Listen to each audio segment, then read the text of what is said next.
যে মনে হয় যে আপনার প্রাণ বিদ্ধ করে চলে যায়।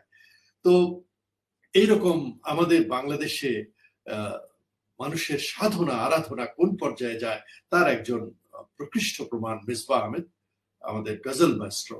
তিনি এই একটি ধারাতে, তার মানে এই না যে বাংলার কোনো অন্যান্য ধারা জ্ঞান করেন না, তা নয়, কিন্তু করেন, কিন্তু তার মূল কোর জায়গাটা হচ্ছে গজলে। তাকে উর্দু শিখতে হয়েছে এবং এই কঠিন কাজটি কিয়া বাত হ্যায়।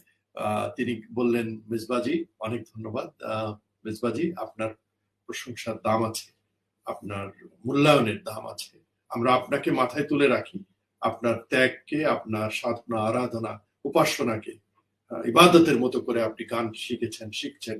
আপনি এখনো কখনো বলেন না যে আমি এই সেই। আমরা বলি, যেমন আমরা কাফি মাহমুদকে বলেছি পণ্ডিত, আমি আমার এই নাচিস, আমি সৈয়দ রানা মুস্তফি বছরের পর বছর একা একজন নিঃসঙ্গ শেরপার মতো কাফি মাহমুদকে বলেছি যে তিনি পণ্ডিত, তিনি পণ্ডিত, তিনি পণ্ডিত।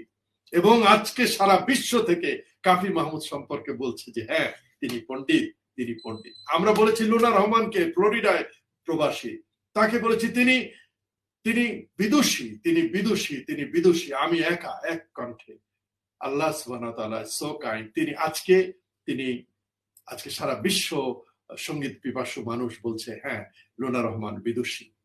আজকে আমরা বলছি, আমি বলছি গজল মাস্ট্রো মিসবাহ আহমেদ, গজল মাস্ট্রো মিসবাহ আহমেদ, গজল মাস্ট্রো মিসবাহ আহমেদ, গজল মাস্ট্রো। তার ত্যাগ, তার তিতিক্ষা, তার আত্মনিবেদন, তার সাধনা আরাধনা উপাসনা ইবাদত আজকে আস্তে আস্তে আস্তে আস্তে আস্তে আস্তে মানুষের না মানে জবান